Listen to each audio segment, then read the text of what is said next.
All right. All right. Wonderful. Welcome. I see people popping in now. This is the April 2024 meeting of the Somerville Commission on Energy Use and Climate Change. Let us start. I see we have two attendees right now who are familiar faces, but why don't we start with a round of introductions anyway, just in case someone joins along the way. So my name is, I guess let's just move fairly quickly and just share name and where we live in Somerville. My name is Larry Yu. I am the chair of the commission and I live in the Davis Square area. And let's just popcorn around. So I see Courtney next. So Courtney, how about you? Hi, I'm Courtney Coslow. I live in Magoon Square, and I'll pass it on to Alexis. Hi everyone, Alexis Washburn, and I live in Teal Square. And who hasn't gone yet? Sorry, I wasn't keeping track. I go. Ramon Bueno, I live in Ward 2 in the brick bottom buildings. And I've been a commissioner for a while. I'll pass it on to Julia. Julia Damiano. I'm the Environmental Policy Manager for OSC, and tonight I am also filling in for our Director, Christine, who is unfortunately under the weather. And I will popcorn it over to Garrett. Hi, everyone. I'm Garrett Anderson. I'm the new Residential Decarbonization Program Manager with the Office of Sustainability and Environment. I've been in the position for about a month now, and I live in Magoon Square. So nice to meet you all. Ari, how about you? Hi, Ari Bursawa. I'm a commissioner of CEUCC. I live in Davis Square. Back to you. And it looks like Julie is in the attendee. It needs to be promoted to a panelist. Oh, goodness. Okay, guys, sorry I'm late. I was having trouble with the Zoom link. We need to know your name and just location. name and where you live, Eliza. Eliza Johnston, commissioner, and I'm in Davis Square. Wonderful. We were trying to activate Julie as well. Here she comes. Thank you, Courtney, for pointing that out. Yeah. I'm happy you caught that. Thank you very much. Yeah. All right, so we can kick it, or do we want to do introductions? Why don't we let Julie say hello? Hi, Julie Wood. I'm commissioner. Julia, I couldn't find my panelist link. I can email you. Oh, you either, Eliza? Okay. Yeah, I don't know if I got one for this meeting. Okay, there was a round of technical difficulties. I sent it all out and that didn't go out, and then I had to resend everything. So if you guys didn't get it, I apologize. I'll look into what's going on technologically so that doesn't happen in the future. Okay, no problem. Sorry about that. Of course. Julia, would you mind allowing our attendees to introduce themselves again? Absolutely. Name and where in Somerville you live, neighborhood-wise. I'm going to just go down the list. So, John, I'm going to give you the ability to talk first. You should be able to unmute yourself.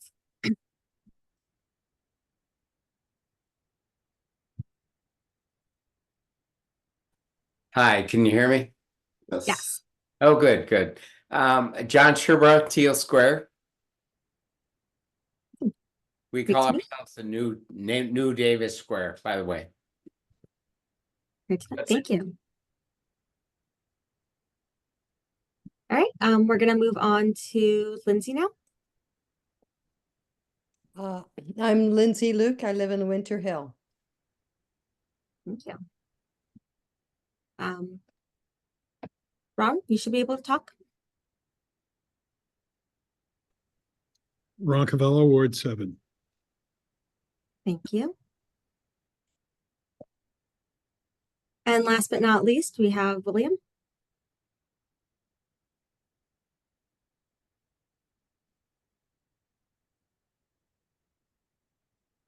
Not sure if you're, oh, there you go. There you are.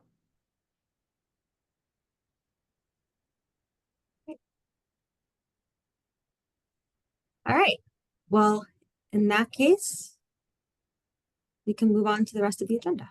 Wonderful, thank you, and welcome everyone.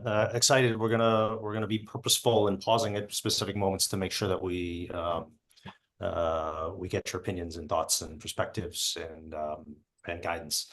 But let's start with introducing Garrett a little bit more in more depth. So I'm super excited.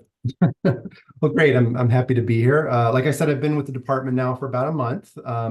Prior to this, I worked in capital projects for housing authorities, meaning I managed a variety of construction projects on all different kinds of buildings, everything from single families up to 300 unit apartment buildings. So my career has been primarily in installing new energy efficient technologies, envelope improvements, and all the other things one does to improve public housing. But yeah, I'm excited to this position and looking forward to getting some new programs going, hopefully using ARPA funds and other sources to increase the uptake of clean energy and decarbonization measures in our residential housing stock. Good. Welcome. Thank you. Good to be here. Welcome aboard, Garrett. My understanding is that the rental registry program will fall squarely in your remit. Yes, that's correct. At this point, we're doing some focus groups and interviews with stakeholders and anticipate reintroducing that ordinance to the city council in the coming months, likely this summer. Amazing. Just that's been something I've been looking forward to for quite some time. I know Councillor Ewan Kempen has been very interested in it as well. And you must know, of course, that it's probably Christine's first baby is this rental registry program. So Director Blaze has a direct interest in it as well. But does anyone have any questions for Garrett? No, I mean, I'm looking forward to seeing what you do. I'll just mention that when the ad for it came out, I posted it on LinkedIn a couple of times, and I was amazed by the number of people clicking on it. I mean, like, I mean, not that they were interested in applying necessarily, but interested in the fact that it was being that it was open. So it was pretty surprising, like over 1,000 clicks, you know. Okay, well, I might have been one of them. I don't know. Ramon is an influencer. That's what we say around here.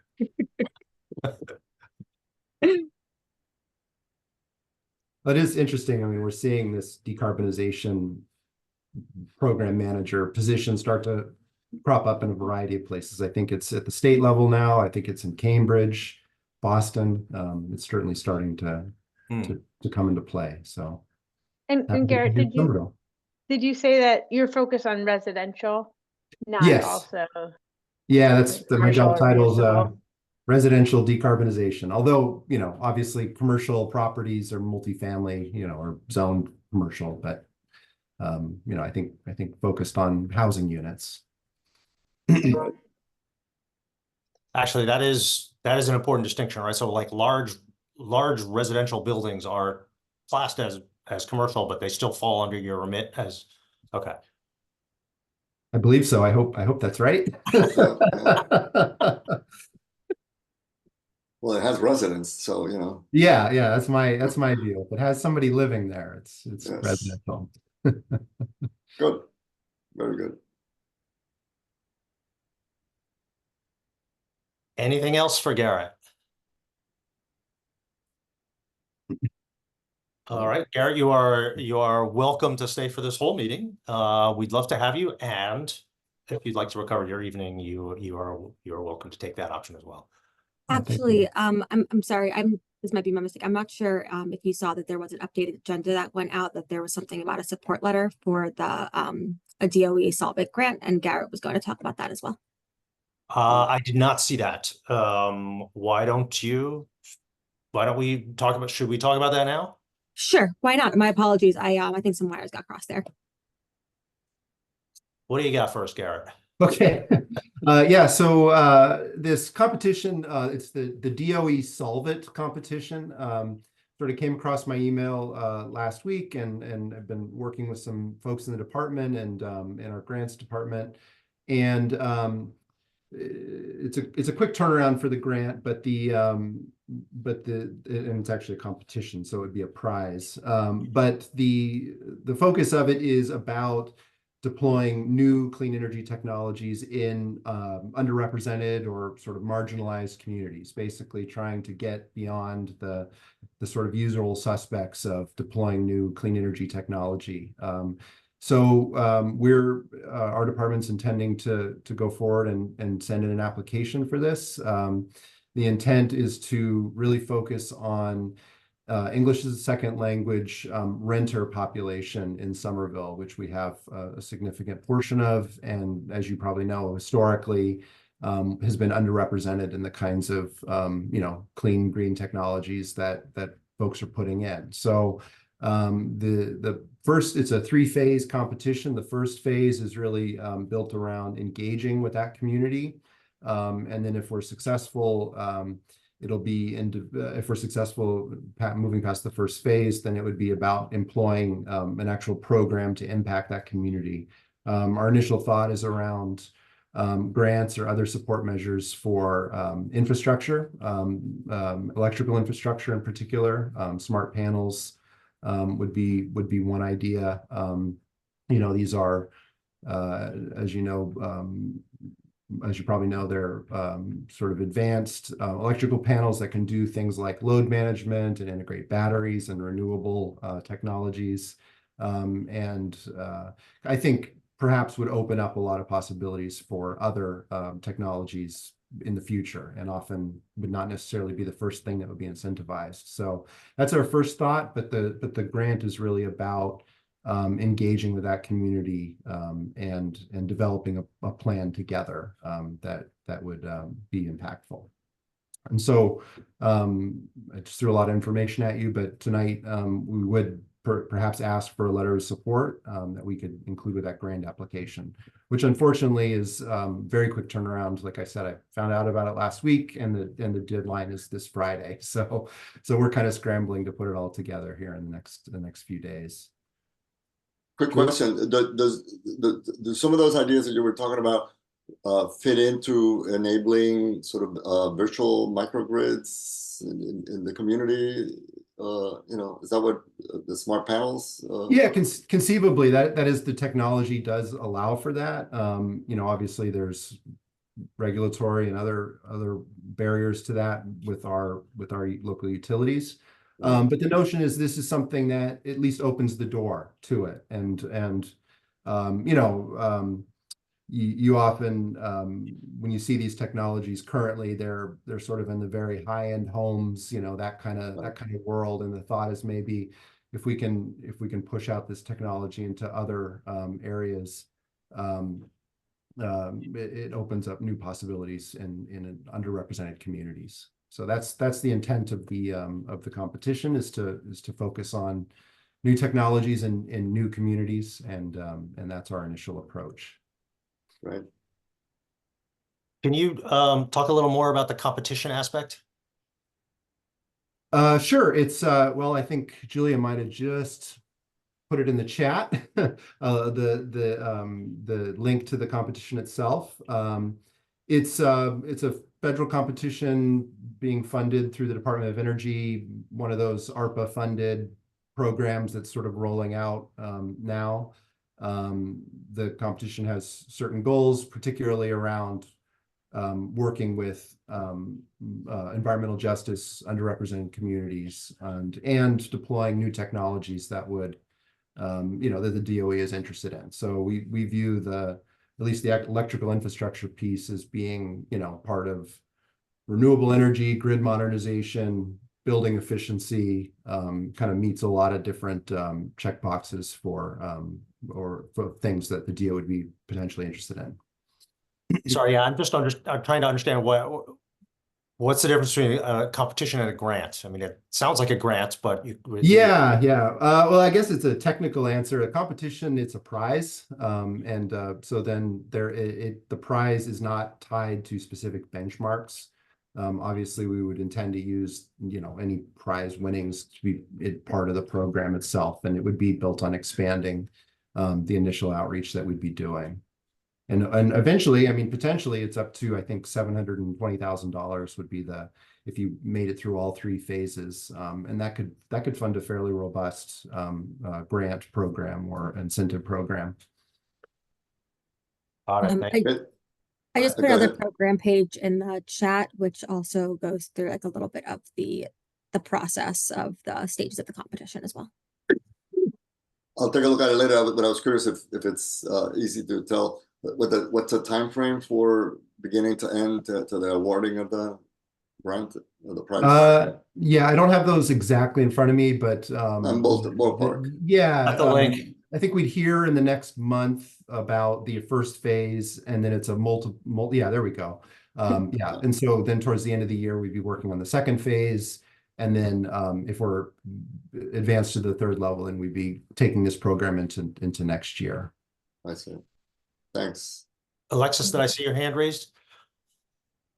I think Garrett covered it. I was just going to provide some further distinction between prizes and grants, which prizes tend to be a little bit easier in terms of the application process and a little bit more flexible in terms of innovation compared to some of the grants with stricter reporting requirements. Right. I like easier. That sounds good. Thank you. So Any we do questions or sorry, Julia. No, I was saying we do have a draft comment letter put together. So I don't know if it would be effective for me to share my screen for us to review it, if that's of interest, or if you would like me to email it out to the group after for your review. Happy to do whatever is easiest for the group. I think what we could probably just do is I would entertain a motion for the CEUCC to, if we are so interested, to write a letter of support for our application to the Solver program. If anyone would like Seconded. I need a motion actually. Oh, you need a motion? Okay. Can I put a motion out? You can just say so moved. So moved. Now I need a second. I second it. Second from Courtney. Thank you. Ari, I hope that was clear enough. Okay. All in favor, physically raise your hands. I see all hands raised. Thank you. That was unanimous. Julia, we can work on the letter, the wording of the letter between now and Friday, tomorrow. How's that? Yeah, I'll reach out to you tomorrow, Larry. With good. Perfect. Sounds good. Commissioner, sure. Sorry.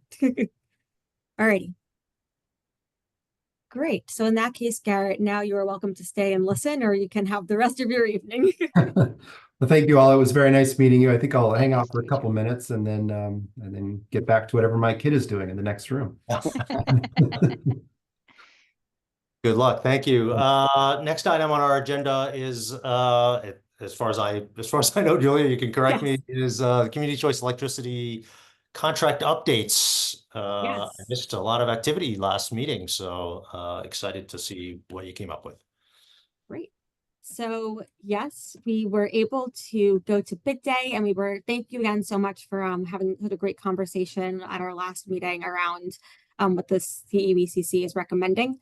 We were able to go in and meet the requirements that the CEUCC recommended. So we were able to increase that to over an additional 20%. I do not know the exact amount of increase per resident per month, but I can tell you it was under the $3.50 recommendation from the CEUCC. So because the market was in such a good place right now, we actually did lock in for 37 months. Which is, and so we will be having a more formal announcement coming at the Climate Forward event, which we'll talk more about in a little bit. But in the meantime, I'm going to just share with you right now this little chart because it explains also the price per kilowatt of what we will be paying as well.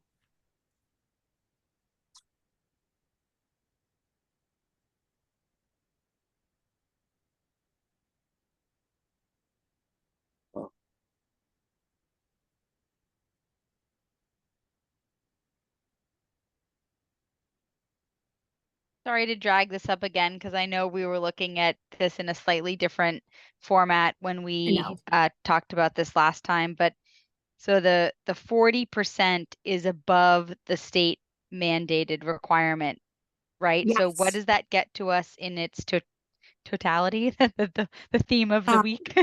We will be, I believe, I think we will be at either, I think it's 100% by 2027. Okay, great. And does that get us at, are we at 85 now? Or when this goes into effect? Let me double check. Okay. And if you want to follow up by email, I don't mean to put you on the spot. I just, I'm interested in the sort of the messaging around it. I mean, it's always great when the market looks good and then just to figure out what we achieved percentage wise. No, absolutely. I can pull up the presentation that I shared with you guys last month. I have to pull it up quickly. Bear with me for 1 second. And while I'm unmuted, I'll just say, congratulations and thank you. I know this was a big push, so really appreciate. Sounds like we got a great deal. Gotta say it was all Christine. I can't take credit for that one, but I too am, thrilled to see that we were able to do something so great. And I also, while I'm looking for this, actually, no, I'm not going to multitask. It's going to not go nearly as quickly. Bear with me. I'll just add, I mean, if we're talking about plus 40%, so we were going from a current contract of plus 20% to the next contract of plus 40%. That's phenomenal. So I'm super excited. That rate that you just showed is pretty consistent. I'm excited about that rate. I mean, consistent with the previous contract actually. So I'm excited about that. I always want to be careful about messaging that we're at 100% though, because that's including clean energy standard. Mm-hmm. And a lot of people don't count the clean energy standard when they're saying, are we at 100% renewable, right? So including Green Energy Consumers Alliance, they don't message the clean energy standard as part of that.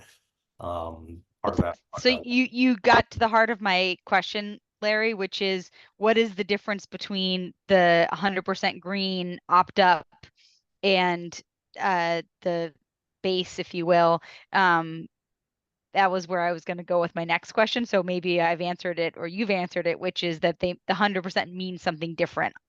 Yes, it's all class one rec, class one New England recs, no. For the opt up. For the opt up, yeah. And so for the 50% adder, or sorry, 40% adder that we're talking about, can you sort of just differentiate? There's a what percentage of that is not class one rec? The remainder. Okay. So it's the state mandated portion is what you're saying. So there's a state mandated portion. There's the plus 40%, and then there's the whatever's on top of that to take it to 100. That is sorry, I think Julia's sharing screen here. That is so we're on the 2024. The green is the 20% that we just added, right? The light green, I mean. The 20 that to my understanding, that is what we already had. And then with this new contract negotiation, we added the additional 20%. So now we're at 40% total. I see. So that voluntary. So I answered the question I had, whether the 40% included the base from the state mandate, but we're saying it's 40% above that 24% that's in the 2024. So that would take us to like 64%. Correct. There. Okay, great. Correct. Did you have any questions or did you want to see any other aspects of this slide deck again, Commissioner Johnson? No, this is great. This is exactly what I was. So, I mean, again, I know we talked a little bit about this, but like we're obviously not over 100%, right? So, like for 2025 with our 20% adder filling, the entirety, if you will, of that 37%. I guess, again, going back to Larry's question on the messaging, and maybe Larry, I can ask you, since you seem to sort of have it clear in your mind, the difference between the 100% green opt-up option and the now fully recognized base, where that currently gray 37% will equal or will be our voluntary, is what? Is it the class and the location of the recs? Yeah, that's a good question. I actually don't know the full maybe someone else does. I don't have a full understanding of a clean energy standard. I just know that Green Energy Consumers Alliance does not talk about clean energy standard as being part of their messaging when they talk about getting the grid to 100% renewables, right? So like, I don't fully understand why they have made that distinction, but I do know that others like take that guidance. So the 26% of light blue, sorry, I just spoke over someone, but just the 26% of light blue is what we're talking about for that component. Yeah, that's Okay. that's right. Great. Yeah, I mean, yeah. Plus, there's the class 2 stuff, but you know, we can. Yeah. We can, okay. Well, maybe that's something we could just put in the notes and have Christine follow up in our conversation next month, unless anyone else knows more than I do. Yeah, it would be good to end up with a little bar chart of what the new breakdown of the various things would be. So, because it is hard to digest. Understood. And again, a more formal announcement will be coming at the Climate Forward announcement. So we'll have a lot more detail, and hopefully things at that point will be a little more clear as well. I'm thrilled at plus 40. That's just, Yeah. that's amazing. For 37 months. Wow. Yeah. And for competitive rates. Yeah. Right. Thank you. Of course, that is the update on the contract. Fantastic. Next on the agenda, I believe, is Climate Forward. It is, yes, Climate Forward launch. All right, everyone. I am also giving that update, so please bear with listening to me for just a little bit longer. Very exciting. We have our Climate Forward launch event on April 24th. I'm going to share my screen quickly just so that you guys can see the official poster that we have for this.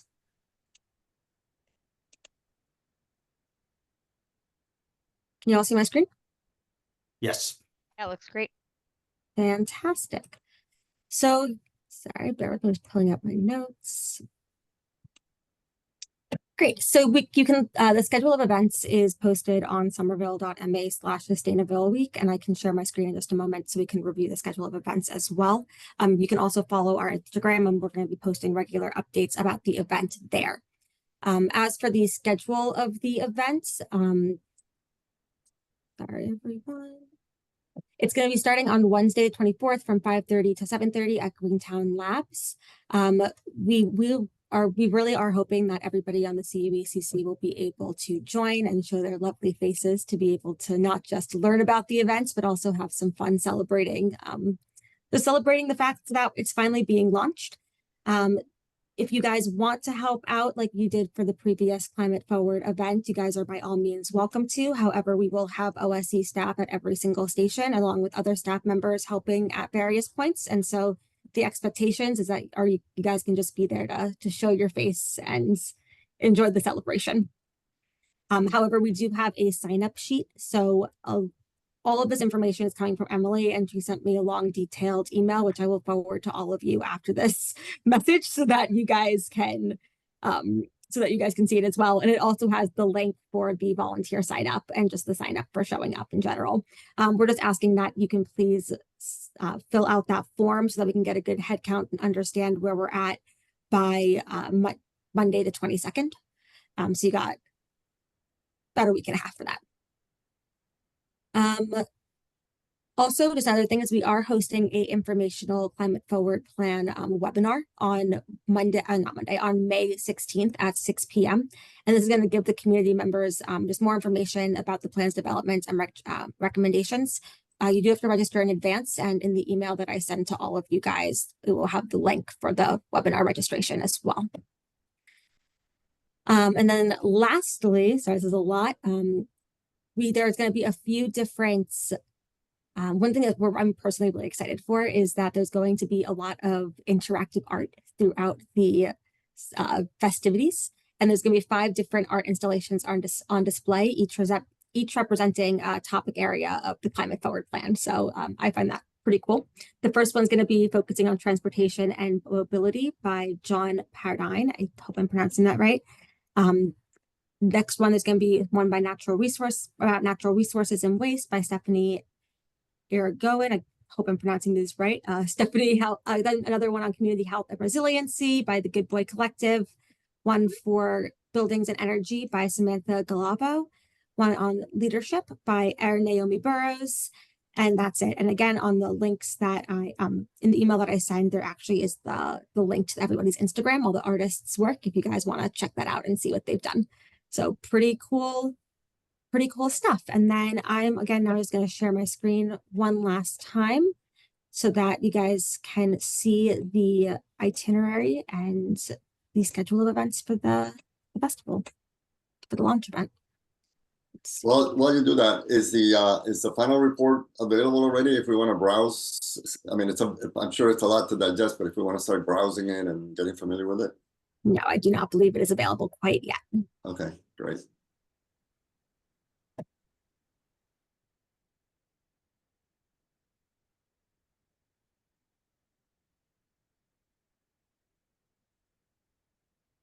Is the sure.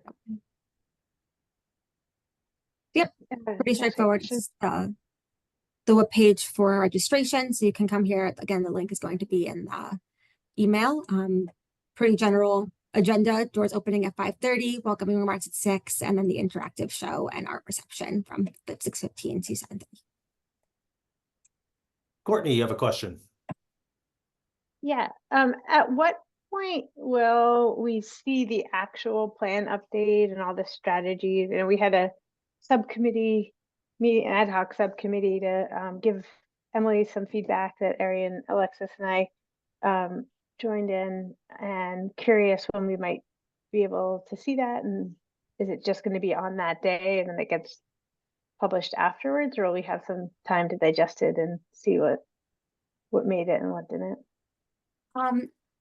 I believe right now the timeline is to be able to have this all finalized. I think it's still going through some final approval processes before we're able to publicly publish it or show it to anybody.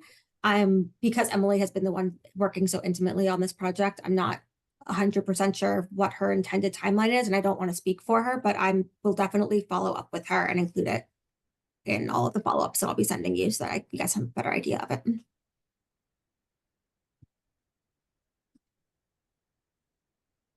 Julia, can you speak a little bit about the when the launch event was originally planned? It was planned for I think at the Armory, and it's since been moved to Greentown Labs. And I'm curious. I'm wondering if you could speak to why that was moved. I'm sorry, I'm really not sure. Again, that's a question for Emily. I assume maybe capacity sake, because we want to have a lot of people there, but that would just be my assumption. Okay, I mean, I have shared several times with Emily a little bit of disappointment about choosing Greentown Labs, given Saudi Aramco's sponsorship of Greentown Labs and their recent statements saying we should abandon the fantasy of transitioning away from oil and gas, right? And so like you could easily view that as a huge logo of greenwashing right at the entrance of Greentown Labs. And so at a minimum, I would be careful not to set up any photography with those kinds of logos in the background, but just want to make sure I register my disappointment that we've chosen that spot. And I understand it's also complicated because Greentown Labs is doing a lot of great work, and I appreciate it, but yeah, I just want to be very careful about that.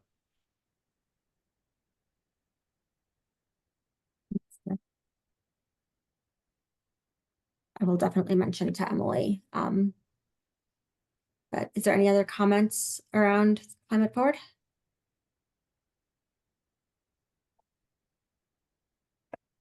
I think we were going to pause as well for public comment.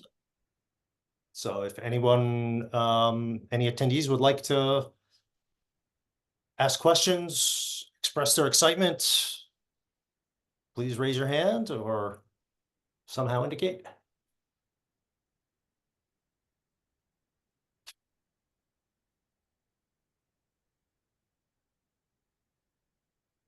In the meantime, that invitation is an open invitation, so just raise your hand whenever you'd like, and we'll come to you.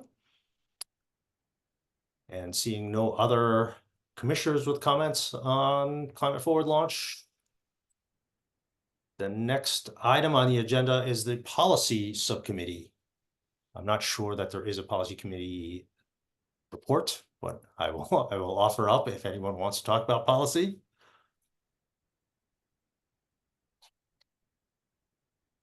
All right, I think likewise with our buildings subcommittee, don't think there's been any active movement on that subcommittee in the past month or so, but Who is on the building subcommittee? Was that? I'm happy to be on that. I don't know if I knew that there was one. Take it over there.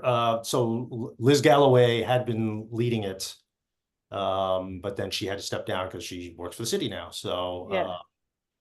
We may be in need of rejiggering that committee. Okay, I'd be happy to take that on. I don't know if others are interested in being on the building subcommittee or already are on it. I'm sorry, my computer shut down and then Zoom decided to reinstall itself with all kinds of updates. Took forever. So I'll have to catch up on that on the recording later. The last few minutes. Well, yeah, thank you, though. It's a good reminder that we should probably lift up and make sure we're explicit about our committees again, considering that there's been a little bit of transition. Would it also be possible just to review who is currently on each of the committees and what committees that the commission currently has? We will indeed do that between now and May and come back and sort of to see where we stand on those committees, whether those committees are serving their purpose, and who would like to make sure that they're on the right committees that they'd like to serve on. May I, as now that I am on the building subcommittee, even though we and whoever we are has not met yet, I wanted to note one thing that I would be interested in focusing on in that, if others are as well, is the city's municipal and school buildings and how we are, or how we can think about that whole building decarbonization and electrification. So making sure there really is a capital plan that identifies current and future needs and how we can use Inflation Reduction Act and other federal and state funds that are available to really think holistically about all of our buildings. That was one of the things that the subcommittee, I focused a lot on when I was, when Alexis and I gave feedback on the climate forward strategies to Emily, was that we have said and noted that over 60% of the carbon emissions in Somerville is from buildings and 48% of the city's emissions are from buildings. But at the last version that was shown of the strategies was very light on that. And I really think it's critical. And I know there's actually a very large group within the community members who are also interested in this topic and think that it's a very important thing to focus on. So it's something I'd really like to see us do. And I'm hopeful that the final version of the climate forward plan will maybe be stronger on this topic. Julia. So Commissioner, yeah, that's actually a very good segue to what I was about to mention, and one thing Christine wanted me to mention tonight. And Larry, I know I did send you an email floating this thought as well. So first of all, I just want to say that it's the climate forward plan. Yes, you're right. It does have a lot of those plans for municipal buildings. When Emily was writing that, we do consider our school buildings to be those municipal buildings as well. And so while it's not explicitly stated, you know, it is considered to be the starts of the roadmap to incorporate, you know, decarbonizing those buildings too. Yes, we are very much so aware of the very growing and passionate and dedicated coalition around the Green New Deal for SPS. And so we actually have been talking internally about this. And one thing we wanted to float was actually inviting the coalition to our May CEUCC meeting to have them talk to us about what they're proposing and better figure out what the possibilities are for how us to achieve our climate goals. That's great, because I coincided with Courtney at a meeting a few weeks back at the public library by the folks focusing on the greening of the public schools, and there was a lot of energy there. Yeah. We've been getting a lot of emails. Yeah, I would just say again, I'm very enthusiastic about this, and just as the historian on the commission, I'll say, you know, this was raised in the context of the high school, and just as a little institutional memory, I think there was a lot of like great work and advocacy done on, you know, even folks externally, you know, community members, and then folks within the city. And what it really came down to was sort of some silo decision making that was happening within City Hall, not within sort of OSE. So I just really want to encourage, maybe there are others within the city that we could invite to that meeting, because really what it came down to on the high school campus, and you know, I think a lot of folks that worked really hard on that were super disappointed about how it, you know, came out, was just either miscommunication or lack of communication. And again, no one's fault, but just because the departments work independently. And the big aha for me, and a couple of other commissioners at the time, I can't remember, Ramona, if you were around at that point, maybe Julie, you were, you know, was just sort of like systems thinking and like really trying to get the right folks, decision makers from procurement and engineering and, you know, all the powers that be in the room at the same time, because you know, we within the commission and we within OSE can be super motivated and on the same page, and it doesn't mean that the rest of the municipal departments are. So I'm very excited about this, and I don't want to throw any water on it, but I just, as a word of caution, let's make sure that we get all of the key folks in the room. And then, you know, next would be to make sure we get the mayor on board.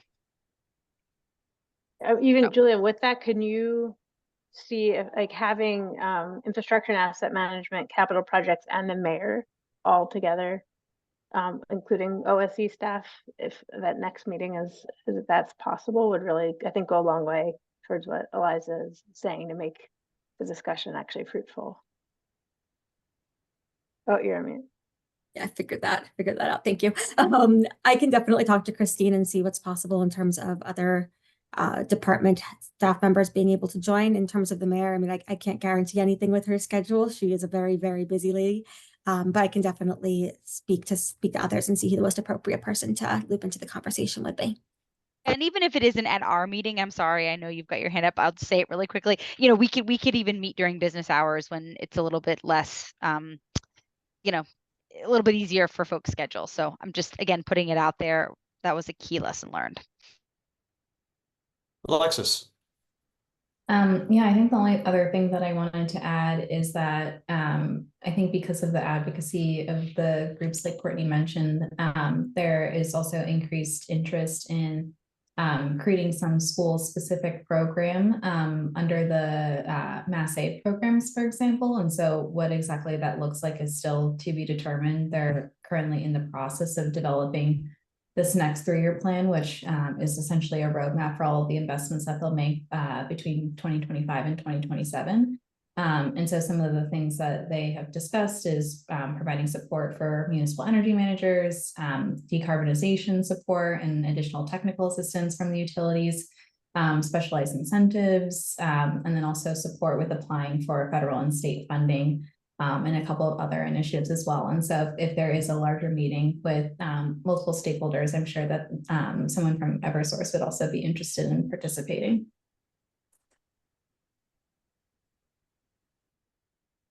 Super, thank you. That's exciting, actually. Any other comments? What were we even? This is technically the buildings subcommittee, and I'm embarrassed. Like, not everyone even knows there is a buildings subcommittee, so we clearly need to clarify some messaging there.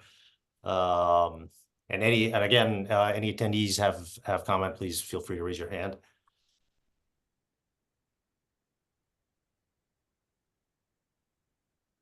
Okay. Just backing up a sec, I didn't mean to move on too quickly from the idea of revisiting all the committees. Just to name the committees, there is an outreach committee, a policy committee, a buildings committee, and an administration committee. And unfortunately, I have personally lost track of all of those committees because we had to shrink them all when the commission was down 2 roster spots, so because we ran into quorum issues, and so we just need to revisit them and take a look at them again. So thank you for that reminder. And oh, Courtney, were you gonna? Yeah, go ahead. I saw you. Yeah. Are one of those groups, we started a really good conversation about the name of the commission and what we would do and whether we'd expand how many people are on it. Is that which committee?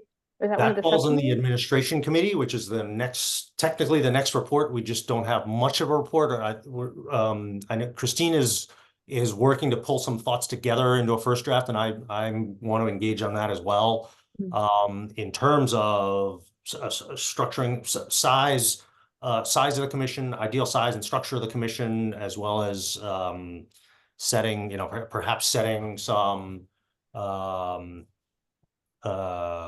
representation guidelines for that, for the commission members, and perhaps structuring its committees more formally as well. Some of which can go into a new ordinance, some of which could just be structured in bylaws that we set for ourselves, and processes going forward. So yes, all of that is under some review, and Julia has an update on that as well. Yeah, so another very, very good natural segue into the next agenda item.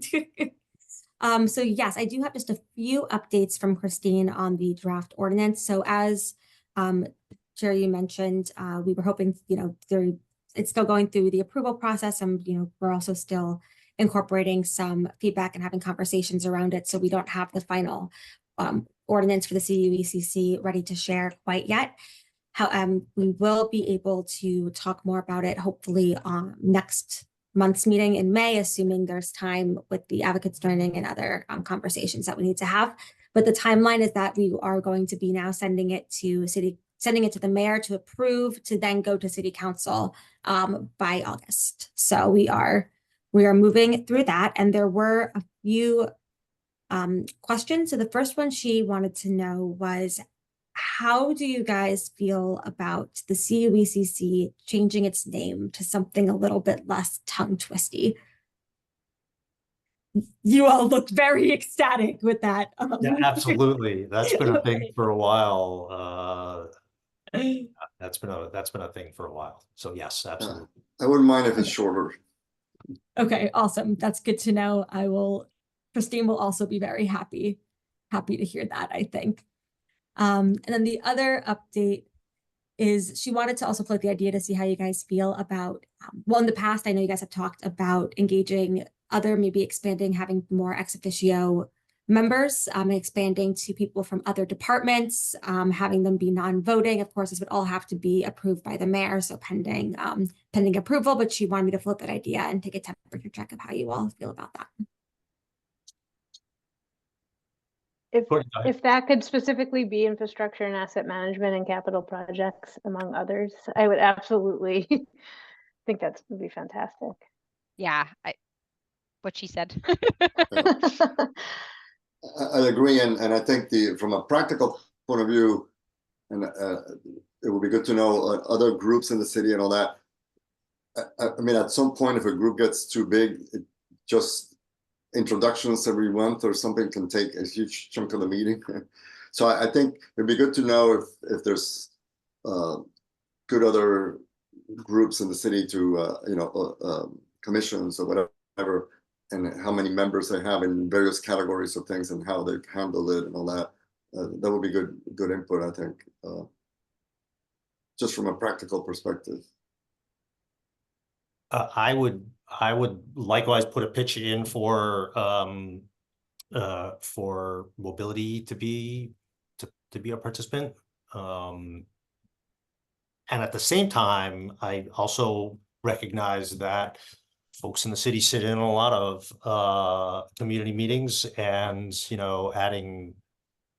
adding one more meeting for 5 different departments to participate in is a balancing act. So finding a way to meaningfully engage with folks without adding to the burden of additional community meetings would be something to think through.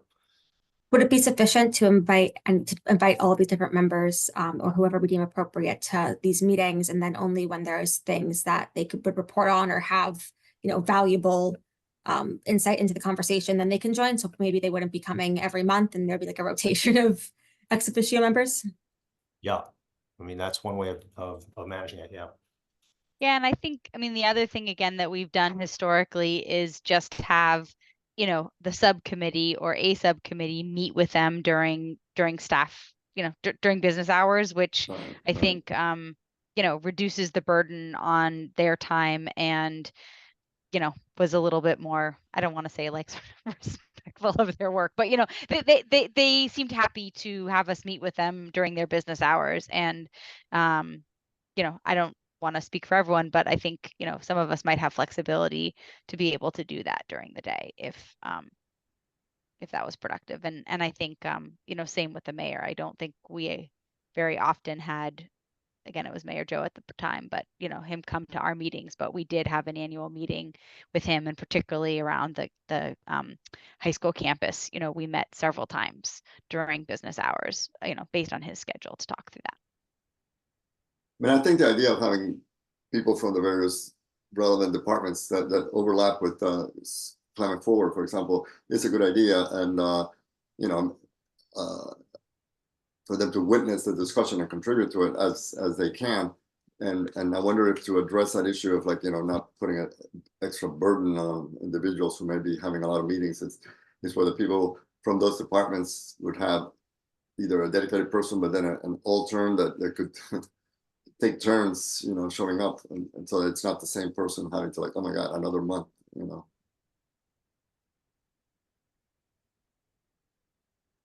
I'll also put in a pitch for infrastructure too, just, or whoever's in charge of the sewers.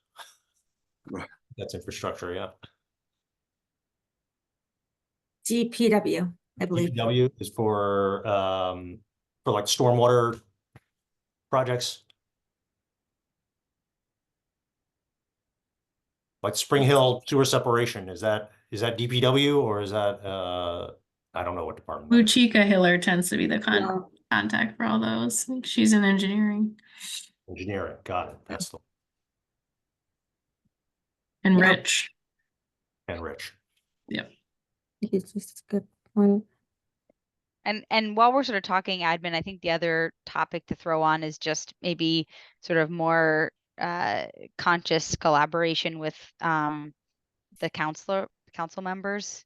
That's something that we sort of by necessity had to do as part of the Green Communities program historically, because we needed them to vote on it and sign on things, and it sort of forced us to do a lot more. I can't remember, they had the open space committee, and then they've got one other committee that I'm blanking on the name of that's relevant to the work that we do. And I do think, it would be great to open the lines of communication and just make sure that we have a better understanding of what their priorities are. And vice versa. So we could sort of help amplify each other's work. Great idea. And I see we have a hand raised. Lindsay, Luke. You can unmute yourself. Yeah, the Committee on Public Works and Public Utilities, by any chance? That might be the right one. Thank you. There is definitely one called Open Space, I think, but then there is another one, and I think that you mentioned it. So thank you, Lindsay. Perfect. Julia, did Christine seed you with some other questions for us on the new ordinance? The only other question was, again, something that was talked about previously and all still pending, pending approvals through the powers that be.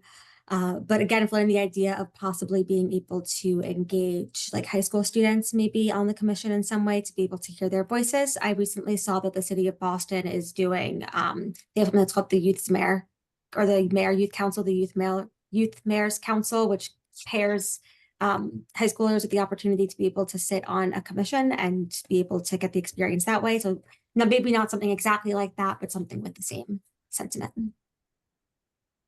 Yeah, I'm seeing all nods. Perfect. I strongly agree. Perfect. I think it's a great idea too. I know the Urban Forestry Commission reserves a slot for youth, so that's a model as well to look at. I don't know that that slot has always been filled, but still, they do reserve a slot.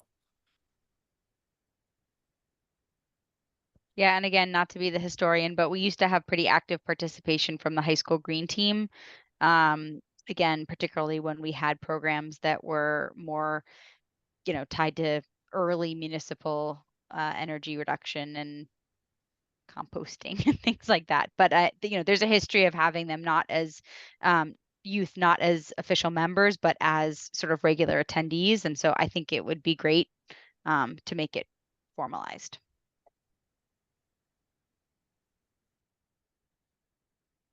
Fantastic. Thank you, guys.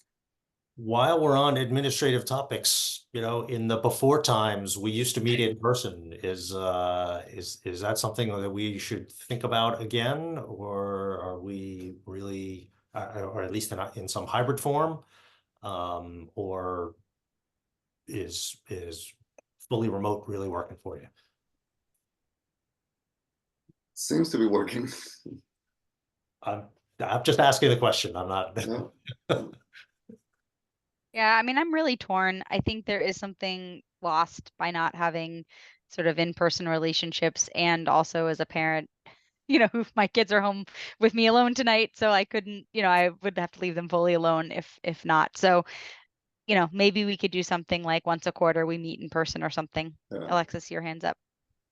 Yeah, I was going to say the same thing. I sit on a different statewide council, and because of the pandemic, I've been meeting remotely since then, but occasionally you're going to have a meeting in person, I think about once a quarter or once or twice a year. And since that's a statewide sort of responsibility, also moving it around the state. So meeting in Boston and Fall River and Springfield. So, but we don't have to do that, which is nice. I think one of the benefits of being virtual as well is that you're able to engage a lot of community members. I mean, I was not here for the before times before COVID, but how has it stacked to public engagement or people who would be able to attend the meetings? As I recall, most of the times there were only a few people that were able to show up. Once in a while, there would be like a surge, but oftentimes it had to do with like some Tufts class had an assignment to witness a meeting or something, some 10 people. Yeah. But as I recall, it was rare to get more than, it was a very good attendance if we got 3 to 5, like really good.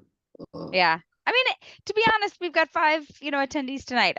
I think it, I'm not sure that that's what discourages people. I think there's just more interest in these topics from the community anyways.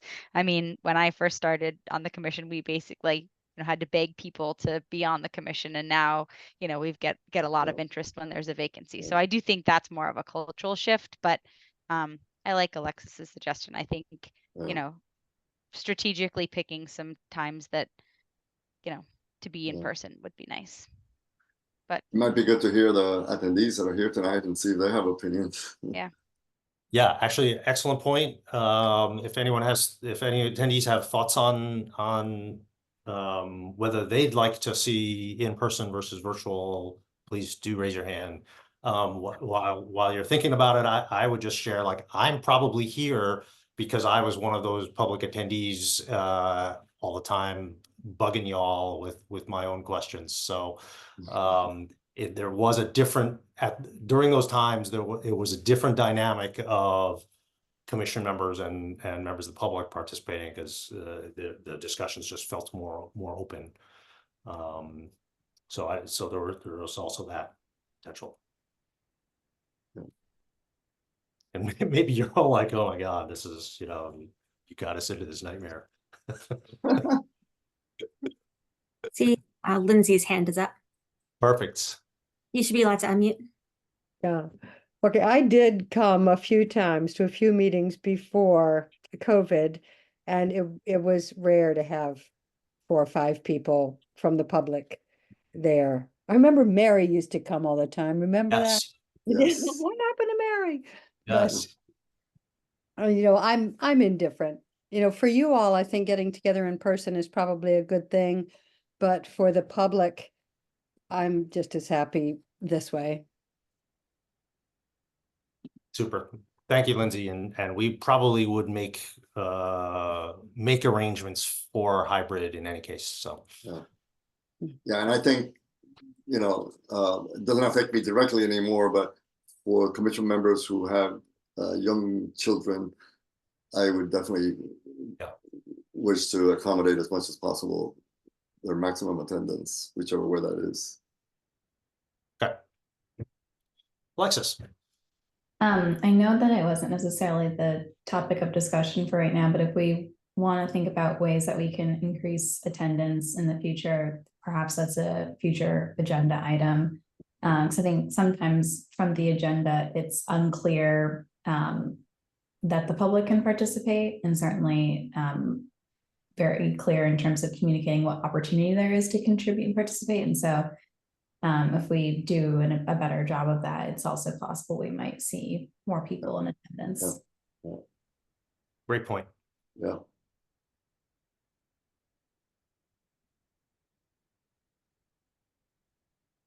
Lindsay, you have another hand.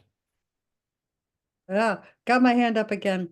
I electrified my house as a result of coming to these meetings and learning about solar panels and learning about heat pumps. And yeah, I wouldn't have known if I hadn't been here. I mean, I know you all try to educate the public, but we miss a lot. So it made a difference to me to come to here and learn about those things. We just traded in our old car for an 100% electric vehicle, because people said here, if we're not all doing it in the next 12 years, we're not going to meet our goals. Like, oh yeah, I guess, I would have probably thought about it, but it made it clear. So even though those of us on here, Lindsay has the same on the commission, some of us have the same experience. One by one, we're making it happen. I still have a gas powered car, but We also have a gas powered 25 car.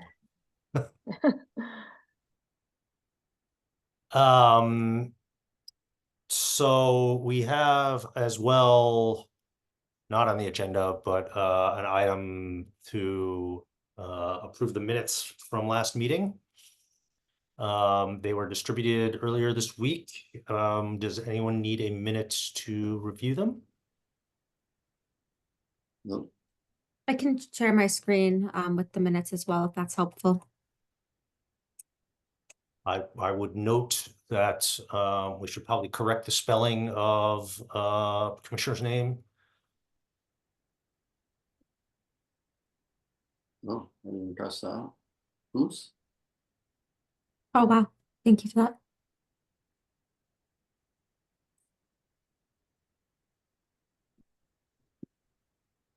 I think I was the note taker, so I'm sure there are many spelling mistakes. Sorry. And actually, while you guys are looking, I see Lindsay's hand raised. I'm not sure if that's re-raised or something new. No, okay. Oh. Not raised any longer.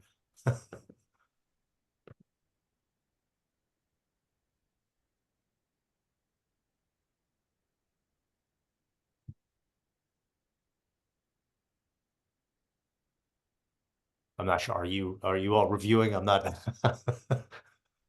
I'm done. Okay, I would entertain a motion to approve the minutes with the correction to Eri Furusawa's name, spelling of her name.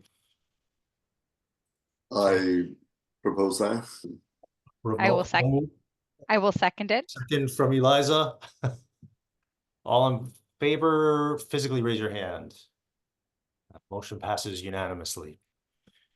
Any and all other business before the council, and Julia, any late breaking items that I may have missed, and also attendees, anything you'd like to raise for us? No, but I did just fix the spelling of your name, Commissioner. So all of that should be good in the minutes. Apologies about that. All right, thank you. Ron, I see your hand raised.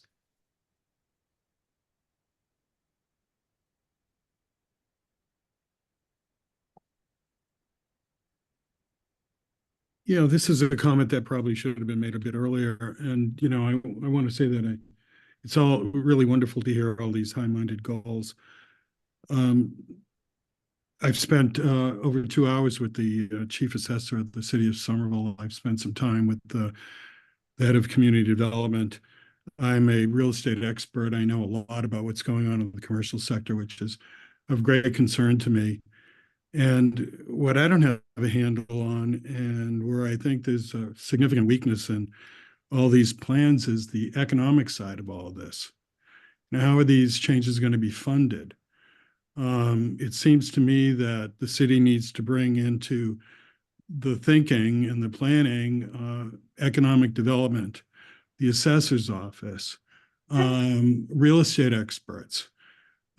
Everybody should know that especially the single family housing stock is being, the assessments are being increased and the tax rate is going up. And Boston right now is experiencing a 50% vacancy rate in the commercial sector. And the city of Somerville has really, and I've brought this up with the mayor, and frankly, the response I've gotten is, in my mind, completely inadequate, which is to say we're going to cross this bridge when we come to it. Well, it's not a bridge, it's an explosion, it's a cliff, it's a tsunami. There's no reason to think that Somerville is going to be exempt from what's going on in the commercial sector. And right now, the big buildings that are going up, the best ones are at 30% vacancy, and the projections are that they will never get beyond 50%. And all across the country, the tax rates for the residential sector are going up to compensate for the deficiencies in the commercial sector, which is only getting worse and worse and worse. And all of this comes out of COVID, from individuals that the workplace has completely changed. We all know that. And the demand for commercial space has dramatically dropped. And some of the buildings that are going up are guaranteed to be failed. They're obsolete before they're even finished. And I worry about the economics. Somerville is a city that disincentivizes, it does not incentivize. And I, as a developer, and I've developed extensively in the past in Somerville, would never develop in this city again. And I've made some really positive changes. So again, and this is a speech I've made many, many times, and frankly, it falls on deaf ears. I don't have a handle on the economic side of this, and I think this commission needs to really bring in solid economics. The bottom line is this all hinges off of funding. It doesn't happen without funding. Mm-hmm. And it also happens with incentives, which is related to funding. There has to be incentives and motivations to change the city. I don't know how this is going to work. I would love to see it work. I'm a residential developer who develops exclusively rental housing that is all electric and has a solar component. I am an advocate of clean energy. I'm an advocate of decarbonization. I don't see how we're going to get there. And, I know this is driven by dollars and incentives. And I think this is where this all falls short. I really do. And without solid economics, solid, capable economist, real estate experts, zoning experts, experts in housing, experts that understand real estate trends, the assessing department, all working harmoniously, providing the dollar side of this, creating the incentive side of this. I don't see how we accomplish the goal. And trust me, I would love to see this goal accomplished. I have to say, once again, I just don't see it working. Now, I haven't seen the plan, but I just know how this commission thinks, and it's all high-minded, but I see a big hole in the way it functions. Yeah, great suggestion to bring in economic development in those conversations as we're talking about expanding our participation, as well as the assessor's office. That's exactly what as I was listening to Ron, to the degree that we're going to be bringing in more people to, frequent and engage in these meetings. Obviously, those are some of those, are essential, to have some familiarity on a regular basis with what's being discussed and what's being done. Alexis, I see your hand raised. Yes, so as I mentioned earlier, the planning process for the statewide energy efficiency programs is currently underway. And the utility program administrators just submitted their first draft of the plan on April 1st. And so I wanted to make note that there are a couple of different upcoming listening sessions that are being hosted by the Department of Energy Resources. And the next one is going to be on April 17th. And then there are two more, one in May and one in June, and at a variety of times, morning, afternoon, and evening. And they all have virtual participation options. I think they're all virtual, but just wanted to highlight that those opportunities are coming up, and just within the draft plan that the utilities have put forth, they're planning to, in the 2025 to 2027 term, weatherize 174,000 homes. And just for context, in the 10 years between 2013 and 2023, they weatherized 350,000 homes. So they wanted to sort of go twice as fast, or I don't know exactly what the rate is there, but obviously enhance that number by a lot. And in this next sort of 3-year plan, also they're planning to provide $3.5 billion in customer incentives. And so it's incredibly important to comment on this, show support, or certainly point out where there can improvements can be made. And so that's not all going to be in Somerville, but a good portion, hopefully. Can those meeting dates and locations be distributed? Yes, Julia, is it okay if I put a link to it in the chat? Okay, I will do that. You'll have to scroll down to the listening session section, but the link that I'll put in the chat includes information about the plan and how to participate as the public and more. And Alexis, do you have thoughts on wearing your commission hat? Do you have thoughts on talking points that might be helpful should we wish to attend the listening sessions?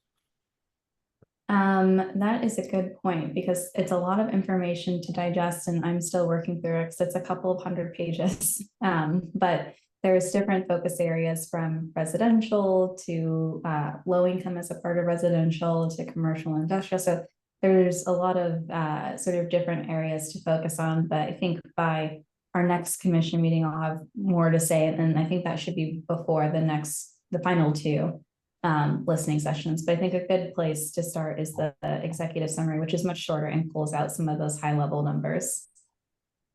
Amazing. I mean, I would imagine that, I haven't even looked at it, so I don't know the structure of it, but that to the degree that there's information that will be good for the public to be familiar with as early as possible in the process, the better. Yeah, that's a great point. It's incredibly detailed plan because it is approved by the Department of Public Utilities, and it's a couple of 100 pages. But for example, there's some really, I think there's a lot of really good information in here. And so I think by the time we have our next meeting, can talk a little bit more about sort of areas I think that are relevant to the work that we're doing here.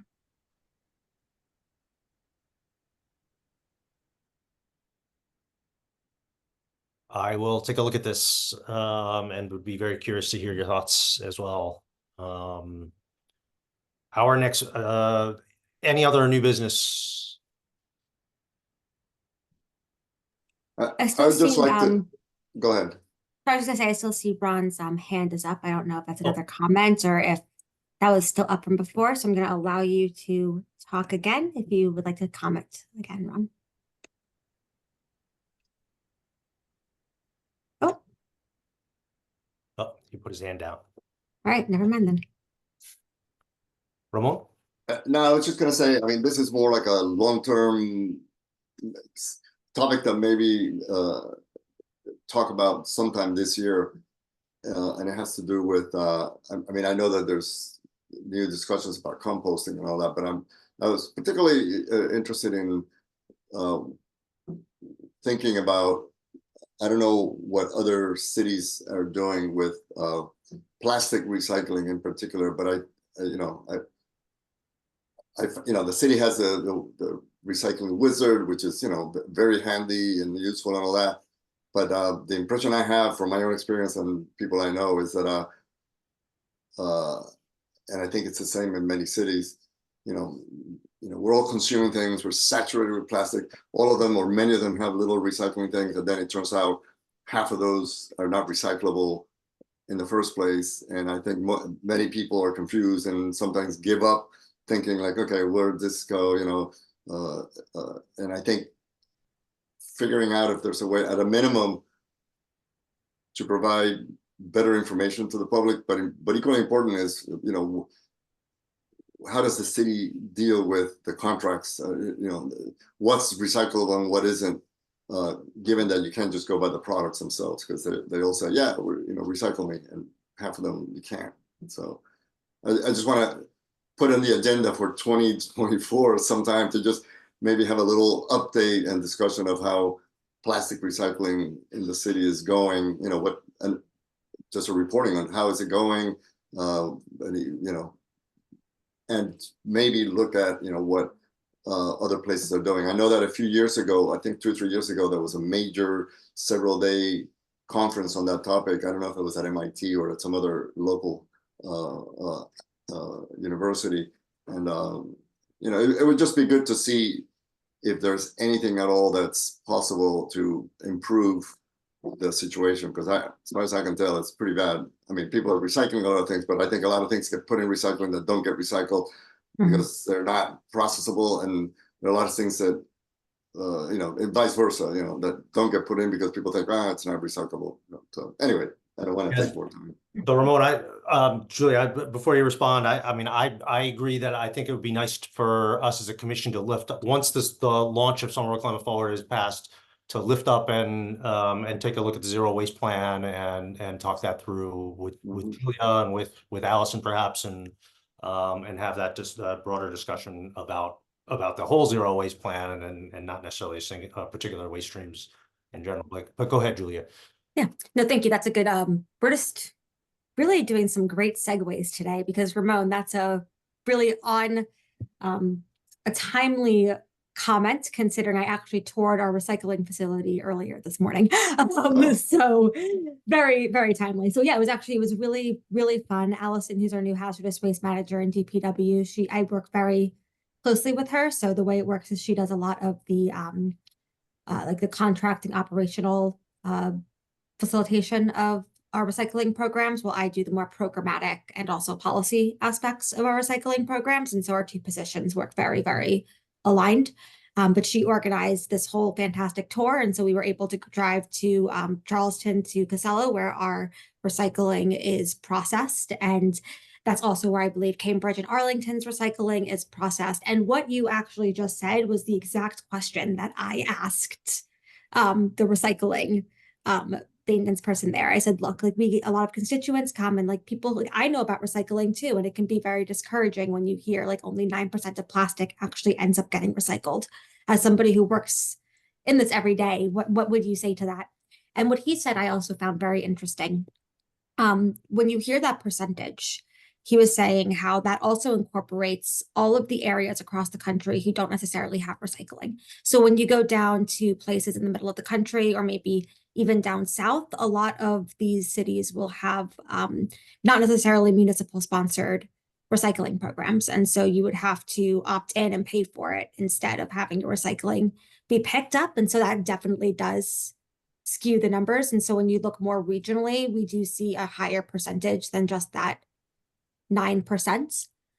He did say in the facility that we go to, those numbers are actually significantly higher as well, upwards of 50%, which is very exciting too. He couldn't give me an exact number, although we do have the capabilities we learned today and the ability, if we want, to do like ward specific auditing even at the facilities to kind of look through and see like how much of this actually is recyclable, how much, like what is the compliance here, are things actually being what is the effectiveness of the recycling right now, and that can allow us to do some more targeted communication to communities around just outreach for what can be recycled, what can't be recycled, what and all of the complexities and nuances that go along it, because I personally like to joke that you need a master's to understand what can and cannot be recycled, especially as you move from city to city. It gets very complicated.